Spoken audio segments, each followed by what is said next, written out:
আরে ভাই কথা বলতে দেন। বুয়া কাকে বলেন, আমাকে বললেন না, তাকে তাও তো বুঝলাম না, খালি বুয়া বুয়া আলাদা। এটা কেমন কথা? একজনে বলছে হাত পাকা বুয়া। কই কে বলছেন হাত পাকা বুয়া? এই কে বললেন হাত পাকা বুয়া? আচ্ছা বলেন তো হাত পাকা আদর্শ কি বলেন তো আপনি? ভাই এই জাহেল, যে বলছেন হাত পাকা বুয়া, আপনি বলেন ইসলামের হাত পাকার নীতি আদর্শ কি বলেন তো? বলেন তো। মুফতি সৈয়দ মোহাম্মদ ফয়জুল করিম বলেন। এর জন্যই বলছি আমাদের দেশের সবচেয়ে বড় সমস্যা হলো জাহলা। নিশ্চয়ই আপনার কথা একটা আমাদের দেশের বড় সমস্যা জাহালাত, আপনারা আসলে না জানা। সাম্যের দেশ গড়তে চান, নিশ্চয়ই এটা অত্যন্ত ইসলামী আন্দোলন হাত পাকা বুয়া হবে কেন? আমরা একটু এই রক্তের মধ্যে এক ফোঁটা হারাম নাই, তোমরা যাদের পিছনে আছে তার রক্ত হারাম ভরা। আপনার কাছে আমরা এই রক্তের মধ্যে হারাম নাই, বাবার রক্তে হারাম নাই, দাদার রক্তে হারাম নাই। আর তোমরা যারা রাজনীতি করো, যারা রাজনীতির সাথে জড়িত আছে, যারা যেখানে যাও, প্রত্যেকের আত্মু টম সব হারামে ভরা। এখন বলেন তো আমি বুয়া না কে বুয়া? আমাকে বলেন। ইসলাম এই দেশের মানুষের ৯০-৯৫ ভাগ মানুষের প্রাণের ধর্ম হচ্ছে ইসলাম। এই ইসলামকে পুঁজি করে কেউ রাজনীতি করুক বা ইসলামকে পুঁজি করে ভোটের মাঠে কোনো কিছু অর্জন করতে যাক, এটা সঠিক না, আমরা বিশ্বাস করি না। যে বিষয়ে অভিজ্ঞ না তাকে সেই বিষয়ে কথা বলা ঠিক না। এখন রহমতুল্লাহ সাহেব ইসলামের কথা বলে, এই কথাই মানবো? আমাকে বলেন তো। আমি ভাবি মনে যখন ডিবেটের একটা মাসালা হবে, আমি ডিবেট করবো কার সাথে? আমার ডিবেটও সেই পর্যায়ে একটা করবেন। আর একজন নায়েবে আমির থাকতো, তাহলে আমি ডিবেটে যেতাম। এখানে ব্যাপারটা হয়েছে আপনারা একজন এখানে ডিবেটের জন্য আমাকে ডাকছেন, আসলে মনে হয় এরকম। কিন্তু আমরা তো আপনাদের কথাগুলো শুনতে চাই। নাও এখানে ঘটনা হয়েছে, আমার আরেকজন ক্যান্ডিডেট থাকতো, আরেকজন ক্যান্ডিডেট থাকতো, আমি তার সাথে কথা বলতাম। সরোয়ার ভাই থাকতো, তার সাথে কথা সর্বজন শ্রদ্ধেয় ব্যক্তি হিসেবে সবাই তো আপনার কথা শুনতে চাই। নো, আপনি এখানে ডিবেট আমাকে ডাকবেন, কার সাথে ডিবেট ডাকবেন? আমি কার সাথে ডিবেট ডাকবো? এই চুপ করেন।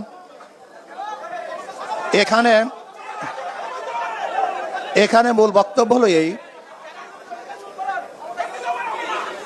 এখানে আমাদের যদিও প্রশ্নটা আমাকে করে নাই, জানি না আমাদের রহমতুল্লাহ সাহেব প্রশ্নটা কাকে করছে, আমি জানি না। যে যদি ক্ষমতায় যান আর যদি অভিজ্ঞতা না থাকে, আমি জনাব রহমতুল্লাহ, আসলে ডিবেট আমার ঠিক না। আসলে আমি আজকে ডিবেট দিকে যাইতেছি, এটা কিন্তু আসলে ঠিক না। আমি জানি না এই পরিবেশ কিরকম হবে। আমাদের বেগম খালেদা জিয়ার কি অভিজ্ঞতা ছিল আমাকে বলেন তো?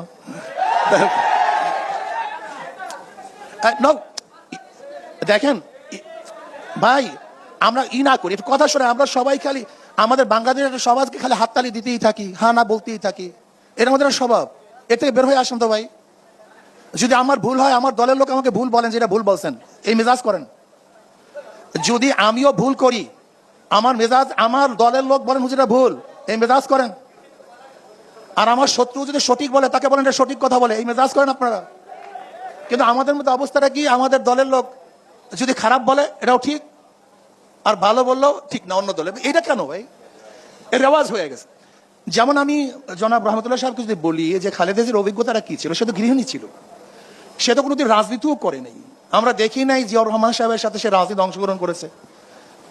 যদি তিনি একজন দেশের প্রধান হতে পারেন, আমি মনে করি আমাদের দেশের উপজেলার যারা দায়িত্বশীল তারাও দেশ পরিচালনা করতে পারবেন, কোনো সমস্যা নেই। এরপর আসুন ভাই, কথা না বলি, কথা শেষ করতে দেন, কথা শেষ করতে দেন। যদি আমার কথা প্রশ্নের এগেনিস্টে পৌঁছলো, সমস্যা কি বলবেন, সেটা সমস্যা কি? এরপর আসুন ইসলামকে ব্যবহার করা। অ্যাকচুয়ালি ইসলাম অনুযায়ী চলার, ইসলামকে ব্যবহার করা, দুটোর মধ্যে পার্থক্য আছে। যেমন এক ব্যক্তি হামেশাই টুপি পরে, এটা তার অভ্যাস। আর একটা হলো স্বার্থের জন্য টুপি পরে, এই দুই টুপি কিন্তু এক টুপি না। কেউ হামেশা নামাজ পড়ে আর কেউ নির্বাচনে নামাজ পড়ে, এই দুই নামাজ কিন্তু এক নামাজ না। কেউ সবসময় শরিয়াত অনুযায়ী চলে আর কেউ নির্বাচনের সময় ইসলাম হুকুমাত অনুযায়ী চালাবে, মদিনা সনদে চালাবে, এই দুই সনদ এক সনদ না। দেখেন আমরা কিন্তু সবসময় ইসলাম অনুযায়ী চলার চেষ্টা করি। 92% মুসলমান ইসলামের বাইরে যাবে কেন? আজকে ডেমোক্রেসি আনবেন কেন?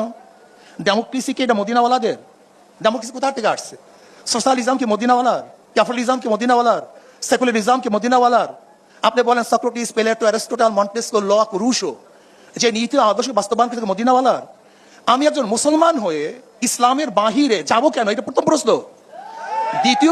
দ্বিতীয় প্রশ্ন হলো এই, ইসলামের মধ্যে যদি বৌদ্ধ, হিন্দু, খ্রিস্টান, বিজাতি সমস্ত জাতিদের কল্যাণের কোনো নিয়ম কারণ না থাকতো, তাহলে প্রশ্ন তুলতে পারতেন যে ইসলাম হুকুমাত হলে হিন্দুদের অবস্থাটা কি হবে, খ্রিস্টানদের অবস্থাটা কি হবে, ইহুদিদের অবস্থাটা কি হবে।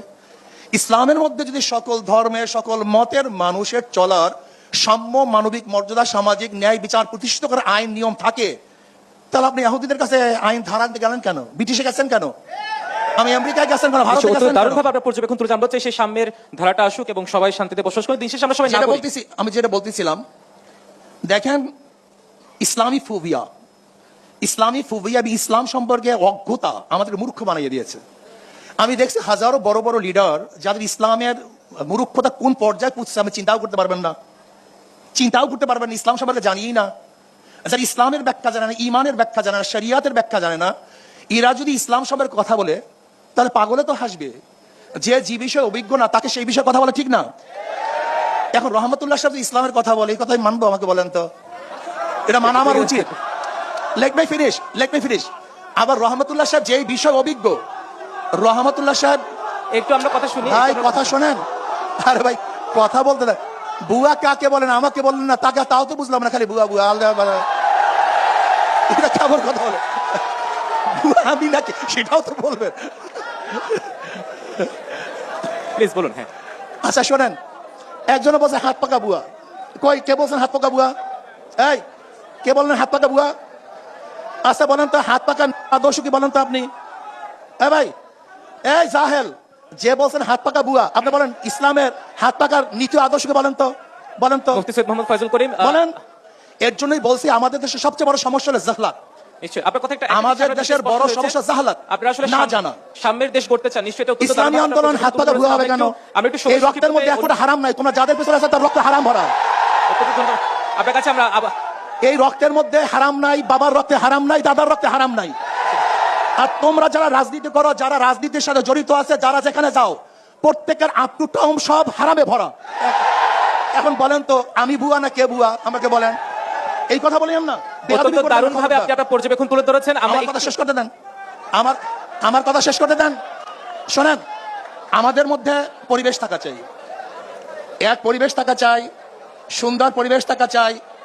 যাদের উত্থান গুন্ডামি, যাদের পরিচয় গুন্ডামি, যাদের পরিচয় মাস্তানি, যেই লিডারদের উত্থান পরিচয় একমাত্র গুন্ডামি মাস্তানি, এখন যদি আমরা তাদের দল করে ভুয়া না হই, আর যাদের কলঙ্ক বলতে কিছু নাই তারা সব ভুয়া হয়ে যাবে।